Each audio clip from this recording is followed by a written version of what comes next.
Hello? Hello po. Hi, magandang umaga kung nasa Pilipinas ka. Nasa Pilipinas ka ba? Opo. Ha? Nasa Pilipinas lang po. Pilipinas lang po. Bakit nagdodoble yung boses mo? Pwede po bang earpod po? Hindi pa po pwede. Ay, hindi po. Sige, sige po. Ano ka ba? Nagre-record ka ba ng usapan natin? Hindi naman. Hindi po. Earpods lang po. Kasi baka kasi medyo sira yung outfit ko eh. Ano ka? Kaya Wag ka po mag-earpods, ma'am. Handheld lang po tayo. sige po. Hello po. Yan. Okay na po. Anong pangalan? Rian po. Rian? Parang Rian Ramos? Ako po, parang ganun, Rian. Ano spelling ng Rian? R-I-E-A-N-N-E. Usang gala. Isa pa nga. R-I-E. Apo, A-N-N-E. Ano tong pangalan mo? Ha? Pinaghalo po yan eh. Totoong pangalan mo to? Opo. Ay, binigay niya totoong pangalan. Ilan taong ka na? 33 po. 33 ka na. Opo. Hindi ka halatang 33 ha. Ano po ako dyan kung titignan nyo po kasi yung picture ko, last year. Wala naman akong balak tingnan yung picture mo.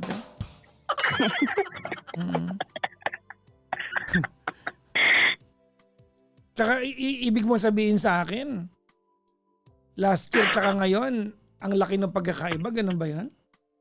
Parang po, tumaba po kasi ako eh. Bakit ba't nanaba ka? Nahiyang sa kusina. Nahiyang sa kusina. Bahala ka dyan. Opo. Anyway, si Rian ay nasan ngayong gabi? Andito po ako sa bahay ko po. Dito po sa Bulacan. Bulacan? Saan ka sa Bulacan? Sa Marilao po. Marilao. Opo. Oh my God, baka may makakalala sa akin. Wala nakakilala sa'yo. Ba't ka na makikilala?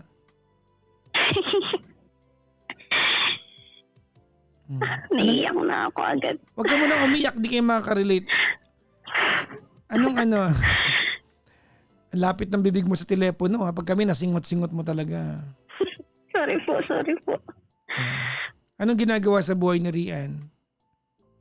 Sa ngayon po, nawalan po ako ng trabaho. Wala kang work ngayon? Bakit ka nawalan ng work? Opo. Kasi binantayan ko po yung partner ko na may cancer. Oh my God.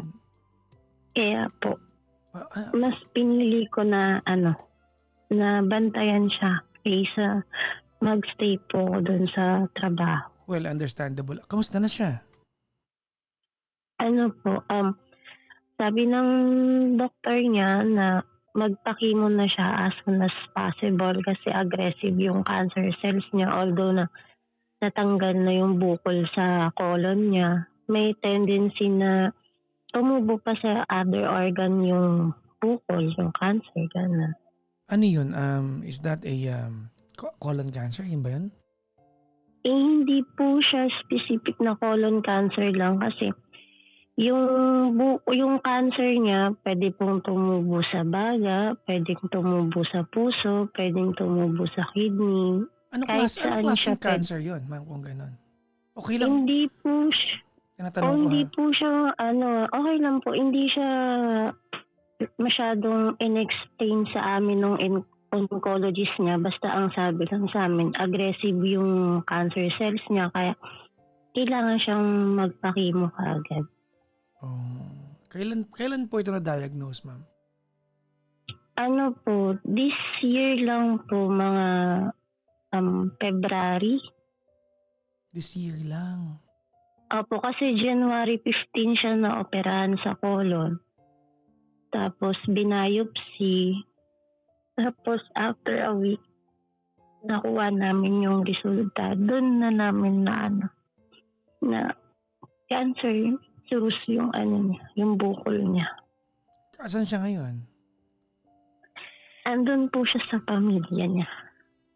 Oh, ba't wala ka doon? Akala ko binantayan mo siya. Ano nga po, nandito po ako minsan sa bahay ko. Pag minsan gusto kong umuwi or maglilinis ako ng bahay ko, nandito po ako. So you live alone? Opo. You- Sana. Live alone sana. Kaso may kasama ako sa bahay. Minsan. Sino? Yung asawa ko po talaga. Oh, wait. You're married and you have a boyfriend? Po. Yes po. Oh. Nasa isang bubong pa rin kayo ng asawa mo? Hindi na po. Umuwi lang siya dito pag weekends, ganyan. Sabado, linggo, pag wala silang pass. Ganun. Alam niyang may jowa ka na. Alam po niya kasi naghiwalay kami ng 2 years. Kasi talagang napagod na ako. For 11 years na magkasama kami. Napagod ako. Kailan kayo naghiwalay? Naghiwalay kami 2023. Kailan ka nagka-boyfriend? Nagka-boyfriend ako 2023 din po. Months lang yung pagitan. Bali, sumuko ako sa kanya ng February. Tapos May, nagka-jowa po ako. February ka naghiwalay. May anak kayo? Wala po. February kayo naghiwalay, may jowa ka ng bago, ito yung may cancer ngayon. Apo. And yet, you still go home to the same house. Kasi po, nung time na nalaman ko na niloloko ako nung partner ko na yun na may cancer ngayon, pinapunta ko siya dito sa bahay para hindi na pumunta yung jowa ko. Wait. Buti ko. Ang gulo po ba? Actually, hindi naman magulo. It's not magulo, it's complicated. Yung mga hindi naguguluhan, yung mga naguguluhan diyan, ang hihina umintindi kasi nung hindi magulo, complicated siya. So let me tell you the story sa pagkakaintindi ko. For 11 years kayo nung asawa mo, hindi ko pa natanong kung ba't kayo naghiwalay. Pero naghiwalay kayo 2023 ng February, tama? Opo. March, April, May. 3 months later, may jowa ka. Ito yung may Opo. cancer. Yung jowa mo na yan, bago wala pa siyang cancer nun, tama? Opo. Yung jowa mo na yan, niloko ka niyan, tama? Opo. Nung niloko ka niya, tinawagan mo yung ex-husband mo, pinapunta mo dyan, tama mali? Opo. So that started the entire arrangement na pag every now and then, nakakapunta pa rin siya dyan, tama? Opo. Alam nung jowa mo na umuwi dyan yung Mr. Mo at kayong dalawa lang anandyan ngayon? Alam po both side na kapag wala po yung legal husband ko, minsan nandito siya, ganyan, nagdadala siya ng pagkain. Nagtagpo na ba sila, ma'am? Opo, magkaibigan pa lang po kami. Nagkikita na po sila. Pero hindi akalain po ng husband ko na siya po yung kasi tomboy po yun eh. At tomboy yung jowa mo ngayon? Opo. Okay. So bisexual ka pala, ma'am? Opo. Yung asawa ko po ang nag-iisang lalaking naging boyfriend ko po. Komplikado nga, no? Oo. Okay. Andiyan yung mister mo ngayon? Wala po, pumasok na siya. Wala na Monday, kayong mali siya sa katawan? Wala po. Dapat tinatanong, parang syempre, wala na kayong mali siya, parang ganun. Kaya lang naman po pa siya dito kasi noong December, bago magkasakit yung jowa ko, siya siya muna yung nagkasakit. Dito siya tumakbo sa akin kasi Yung ako legal lang- husband mo nagkasakit before tong... Opo. Dito siya nag-heal sa akin. Dito siya sa akin siya nagpapasama sa hospital. Anong ganyan. naging sakit niya? Kasi ano bang tawag nun sa English? Parang hindi na masyadong nakakahiya. Ano ba to? Saang bahagi ng katawan? Sa lower part po. Ingrown. Grabe naman. Lower ka mo eh. Ano ba? Oh, lower. Middle po, middle. Middle. Hadhad. Papadyak naman, hindi po. Hernia? Ano ba to? Hernia? Luslos. Hemorrhoid. Tama. Hemorrhoid. Almoranas. Opo. Mahilig sa maanghang.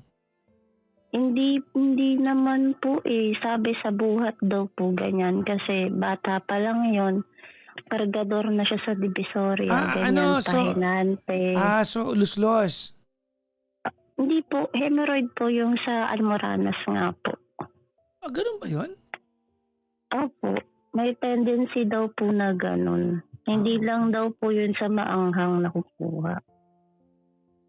Ngayon ko lang Sa nalaman. pagbubuhat, yung tipong pagbubuhat ka po ng mabigat is yung parang umiiri ka, ganun. Yung daw po doon yung pressure. Actually, muntik ako magkaroon ng ganyan. Hindi sa hindi sa pusod naman ako. Sa pusod. Oo, sa pusod.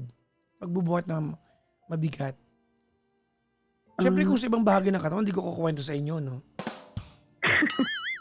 Oo, sa pusod naman ako. Ba't natatawa ka? Meron ba na nun? Meron. Hindi kasi, meron po pala nun. Hindi ko po kasi alam. Hernia sa pusod. Oo nga, sa pusod ako. Kakabuhat na mabigat. Kasi bit ko ang mundo eh. Tapos akin na, di ba? Hawak ko ang beat. Parang charot. Ang gulo.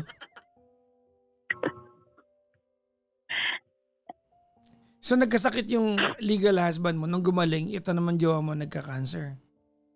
Opo. Tas Noong time na parang nag-heal na siya dito sa bahay ko, ako naman, sinabihan ko naman siya ako na doon muna ako sa kasi nasa ospital siya ngayon. Okay Yung lang Joe. naman sa kanya. So Opo, tanggap wala na niya naman siyang problema. nagjowa ka na ng iba. Opo, tanggap naman po niya. Sabi nga niya kung lalaki lang daw yung ginawa ko, hindi naman niya ako babalik-balikan. Kasi baka mayroon pa daw pag-asa kasi nga kasal kami. Tsaka matagal nga po yung pinagsamahan namin. So umaasa pa siya magbalikan kayo? Yun ba yun? Opo, parang may ganun pa. Umaasa pa siya.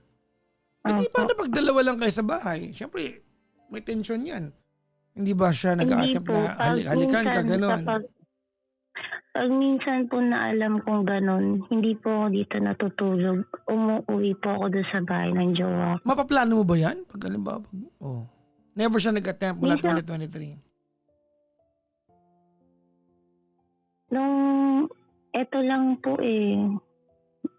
bago April nung pumunta siya dito. Tapos araw-araw siya dito. Tapos nung lumipat na sila sa ibang lugar yung trabaho niya, stay in na sila. Yun na yung parang Sabado na lang siya nandito. Linggo. Tapos uwi na ulit siya ng Lunes. Buti okay lang sa jowa mo. Siyempre kahit paano, ex mo yan eh. Sa isang bahay kayo, kayong dalawa lang, di ba? Mas alam niya kasi na wala po akong tinago sa kanya kahit katiting talaga. Tapos pag alam ko magiinuman yung umaalis ako dito, sa kanya ako natutulog. Mas marami yung araw na nasa kanya ako. Pero kahit na parang that's a weird and Oo nga po. weird and stupid setup yan. Ang komplikado, Opo. Anyways, ba't tayo magkausap ngayon, ma'am? Ano bang dahilan ng... Yun nga po kasi nahihirapan po ako na kung ano po yung mas dapat kong bitawan sa dulo kasi nahihirapan na po ako. Ano yung mas dapat mong bitawan? Balak mo rin bitawan. Di bitawan mo ang dalawa. Wala ka naman kailangan piliin kung nahihirapan kayo. Ba't kailangan ba may jowa ka sa kanilang dalawa? Kasi ang kinakatakot ko pa pong mangyari na kapag malaman ng jowa ko yung setup na to. Kasi So hindi po niya alam. ng pamilya. Hindi po alam ng pamilya. Pero yung jowa ko po, alam naman niya. Alam niya lahat? Yung pamilya niya lang. Alam niya po lahat. Lahat? Opo. So pag nalaman ng family niya, anong mangyayari? Yan nga. Yan yung parang naisip ko, baka sabihin ng family niya na baka hindi alam ng anak nila na niloloko ko yung anak nila. Ba't mo kinakatakot yan kung alam naman ng jowa mo? Unless hindi talaga alam ng jowa mo. Alam po niya. Kasi, Since day no. day one, Rian, I just find it hard to believe na pumapayag siya na nasa isang bahay kayo ng ex mo. May mga araw na gano'n. I just find it hard to believe na okay sa kanya. Kasi walang tao na, walang jowa in their proper frame of mind, natatawag yan. Ay, napapayag yan.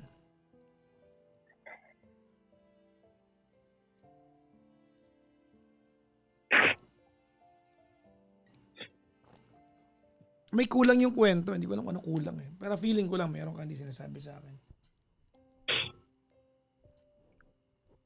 Hindi papayag kahit sinong jowa. Lalo lesbian, di ba? Sorry ha, hindi ko naman generalize. Hindi ko naman nila lahat, pero in general, mas silosa yung mga lesbian. Alam natin yan. So hindi ako naniniwala pumapayag siyang may mga araw na naandyan ka sa bahay mo at dalawa lang kayo ng ex-husband mo na andyan. Tapos hanggang ngayon, gusto kang balikan ng ex-husband mo. Imposibleng papayag yan unless hindi mo kinikwento ng buo sa akin. alam naman po niya, Papa Jack. Pumapayag siya? Opo. Paano pag biglang nagpakita ng talong yung ex mo? Talong, baba, sabi niya, alika magtorta tayo. Ano ba? Talong ha? Ano yung isip nilabas talong? Talong, pinasabi ko. May mga araw na ganun, pero hindi po. Kinukwento ko pa po yun sa kanya. Like, halimbawa ngayon, tapos bigla ako magpapasundo kahit hating gabi na. Sabi ko, sunduin mo ko dito kasi hindi ko yung vibes dito sa bahay. Pupunta po yan dito, susunduin niya po ako kaagad. Okay. Well, anyway, set up. Sabi niya, bakit? Kasi mainit yung bubong eh. Sabi ko, kaya... Sabi kayo natutulog ng ex mo? Hindi po, sa lapag siya. Isang kwarto lang? Wala pong kwarto tong bahay ko eh. Oh my God. Sa lapag po siya. Tapos ako sa kama. Parang, that's weird. Di ba? I mean, po.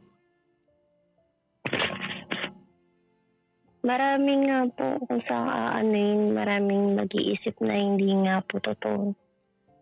Pero ganun po talaga. pag nasa bahay ba nagbabra ka? Opo. Di naman po akong bueno walang bra.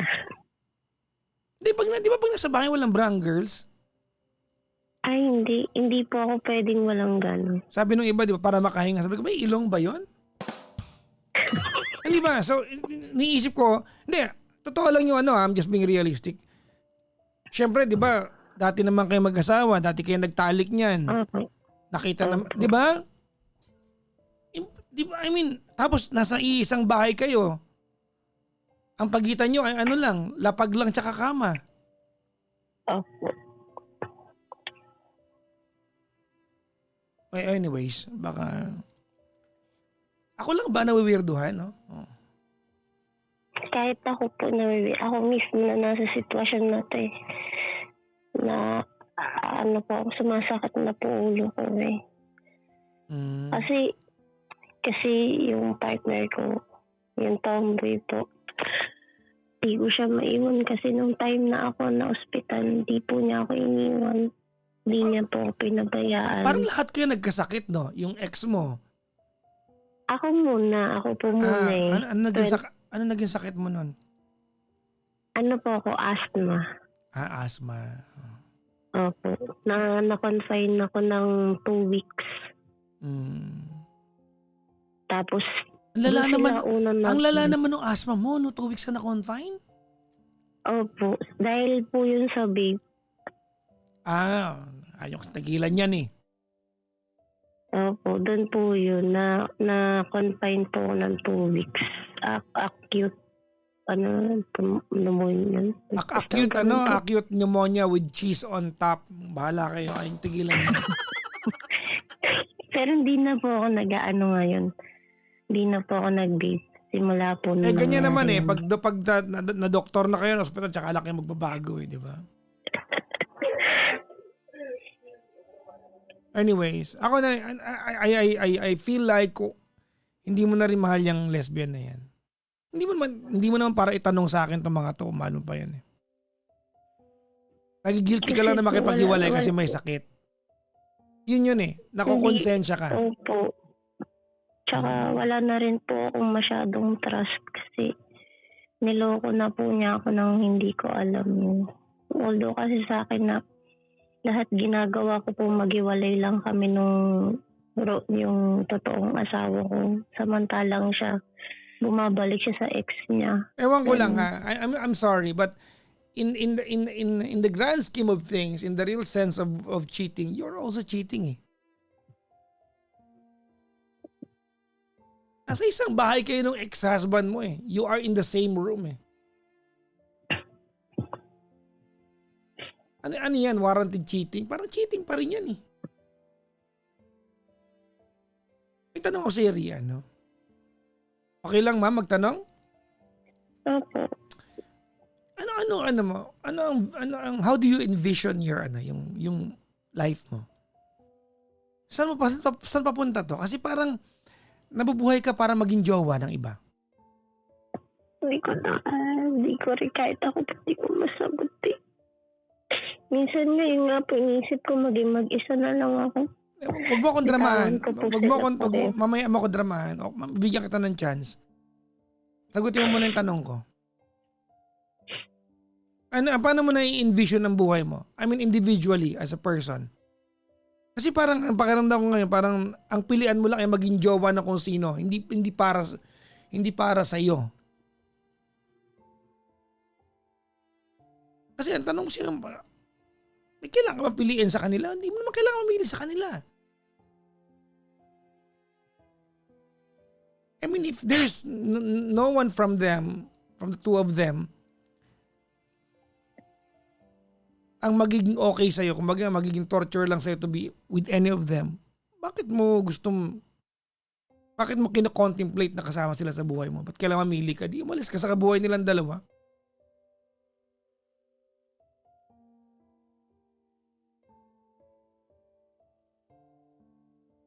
Anong pangarap mo sa buhay, ma'am?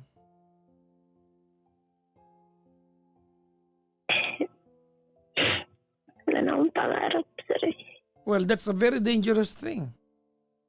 To not have something to dream of, to not have something to dream of is a very dangerous thing because it takes away the hope. Diba? It takes away hope. At pag nawalan tayo ng pag-asa in all aspects of our lives, it takes away a lot. Almost everything.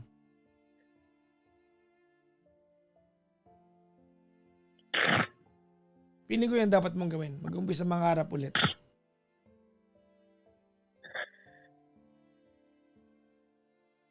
You have to start dreaming again.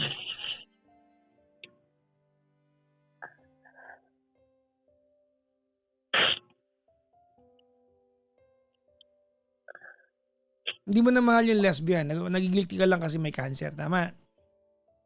Opo. Well, medyo heartless kung titignan mo. But then again, you cannot be held hostage. Dahil may sakit siya. You just have to say the proper goodbye and go on with your life. I mean, kung titignan mo siya, it's a little bit heartless na. Pero hindi pa pwedeng tumigil ang mundo mo. Hindi mo na mahal. Kasi kung ang usapan dito, Rian, ay mahal mo yan, pero nahihirapan ka. Sabihin ko sa'yo, i-push mo yan. Mahal mo yan eh. Pero kung di mo na mahal, tapos konsensya na lang ang tanging dahilan kung ba't ka na andyan, well, it's best to walk away. Ba't nga pala kayo naghiwalay nung asawa mo? Ano po, sobrang pagtiis na po. Saan? Anong pagtitiis saan? Kasi magsimula ako ng 1 year and a half kami. Nang babae po siya. Babaero din. Nang babae siya, tapos nakunan po ako. Okay, okay. After that, di na po ako nagkaanak. Kasi parang na ano po ako eh. Kasi may trauma ka na. na-late yung pagdinis sa akin, nakunan na ako. Yung raspa. Tapos, Raspa yun, di ba? opo. Bakit na late? Tapos, Di ba? Mandatory yun ah. Kahit ako hindi ko rin po alam na buntis ako nun eh. Kaya nung naghiwalay kami, agahan alak, tanganian alak, hapunan alak, galing trabaho alak. Alak ang naging tapos nakita na lang nila ako, gabi na po nila ako natagpuan nun sa CR. Wala nang malapit na po, hospital. So, po, parang na-late daw po eh. Ngayon ko,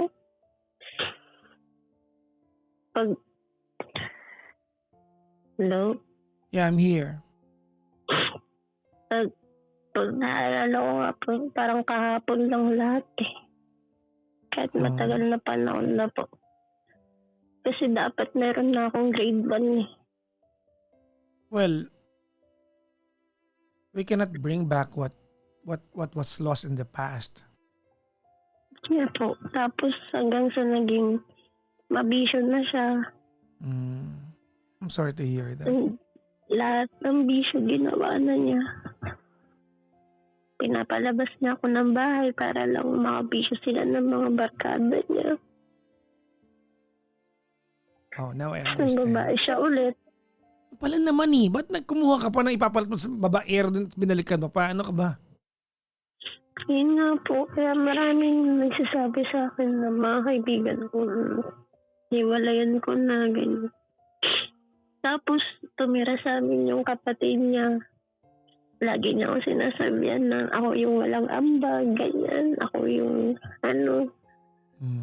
Kaya sabi ko, ayoko na, tama na ako. So tama yung hinala ko hindi ka marunong mangarapan sarili mo Ang lagi mong destination ay maging jowa ng someone. Tama? Okay. Lagi ko kasi silang pinaprioritize kaysa sa akin. Well, siguro eto na yan. I mean, Rian, if there's any takeaway from our conversation tonight, let this be the turning point of things in your life. Let tonight be the turning point. Let tonight be the moment where you decide that you're going to protect and prioritize your own interest.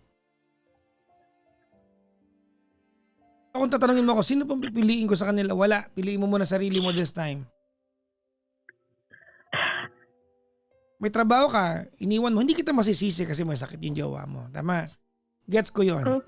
Kaya lang, dumating na sa punto that you are no longer happy taking care of someone and you don't feel that good na nagsasakripisyo ka sa taong akala mo mahal mo pero hindi na pala. Alam mo yung sakripisyo nagiging matamis lang yan eh. Pag yung taong pinag-aalayan mo ay mahal mo. Tama mali? Tama. Oo. Totoo yan. Ang sakripisyo nagiging matamis lang yan. Kapag yung taong pinag-aalayan mo ng sakripisyo mo, mahal mo, no? Kumbaga nasa puso mo. Pero pag hindi mo gusto yung taong pinag-aalayan mo ng sakripisyo mo, kalbaryo yan. It's a torture in itself. Sacrifice is only sweet when it's for someone so dear sa puso mo. If it's not, wala.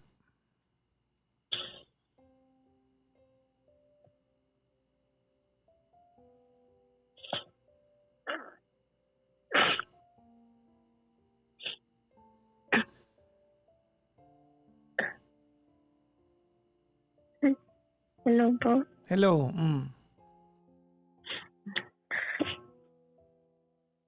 Thank you po. Saan? Hindi pa tayo nakakapag-decide. Thank you, saan? Medyo nagising-gising po ako ng konti. Sa? Sa mga bagay-bagay. Anong gagawin mo ngayon? Sa ngayon kasi po, syempre po pag nag-umpisa, kailangan po may pera kaya Ano ba yung work na iniwan mo, by the way? regular po ako sa isang trabaho. Sa parcel po. Regular po ako dun. Iniwan mo kasi gusto mo alagaan jowa mo. Opo. Yun lang. Naawol po ako. Kaya sabi ko okay lang. Kasi mas gusto ko ako yung nag-aalaga sa kanya, ako yung nagpapaligo kasi nga bagong opera siya. Ako yung nag-aasikaso. Okay naman yan kung mahal mo yung tao. Diba? Opo. Pero kung di mo mahal yung tao, kalbaryo yan. Tama, mali? Tama. Well, siguro ito na yung pinaka-turning point ng buhay ni Rian. Unahin mo muna yung sarili mo.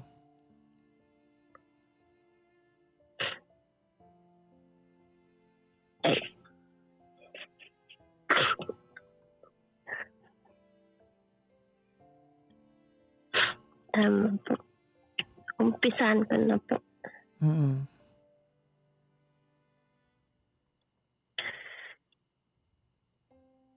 Thank you po, Papa Jack. Ano natutunan mo ngayon?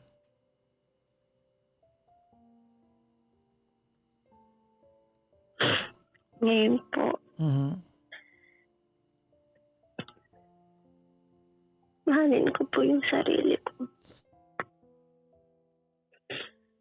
Bago ko po magmahal ng iba, alagaan ko muna yung sarili ko po.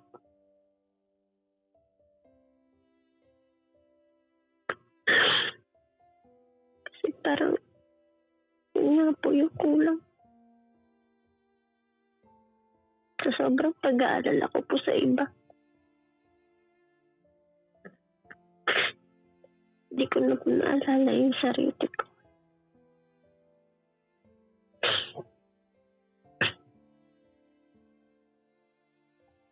So, siguro po kasi minsan iniisip ko, takot po ako mag-isa. Bakit ka takot mag-isa? Mag-isa mo nga itong kinakaya kahit kasama mo sila hindi wala naman bearing. Mag-isa lang ako. Tama kay Kenya, independent. Rian.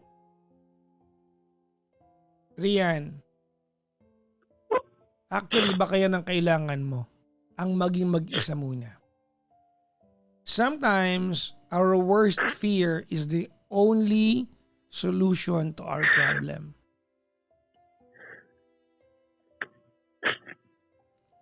In most cases, totoo yan ha. Yung kinakatakutan natin, yung solusyon sa atin. Sa problema natin.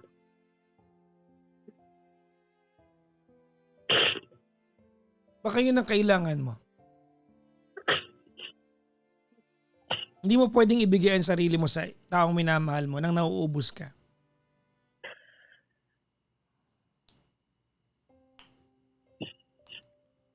Sa edad mo na to, 33 ka, di ba? I mean, maybe etong stage ng buhay mo na to, maybe having a partner shouldn't be your priority. Siguro kailangan mo ngayon ay mahalin ang sarili mo. Opo. Alis ka muna dyan, kaya mo nang buhayin ang sarili mo.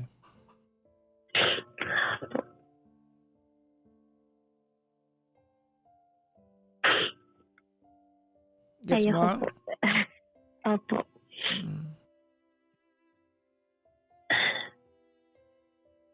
Thank you po.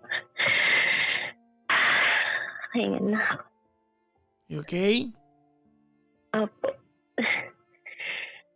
Yung jowa mo na may sakit ngayon. Sabihin mo lang na maayos. medyo heartless tignan, but you do you. You have to choose yourself. You have to start protecting your own interest. Because no one will do that on your behalf. Ikaw lang yan. Okay. You cannot continuously fight for someone, give yourself to someone that in the process, you are losing your own self, your own identity.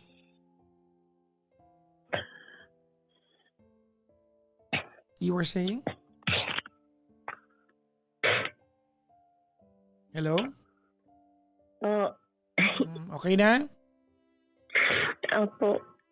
Maraming salamat sa iyong pagtawag sa akin, ha? Maraming salamat po, Papa Jack. Sana pagtawag ko po ulit sa inyo. Oo naman. Ayos na po. Bye-bye. Thank you po. Maraming salamat po. Bye-bye po.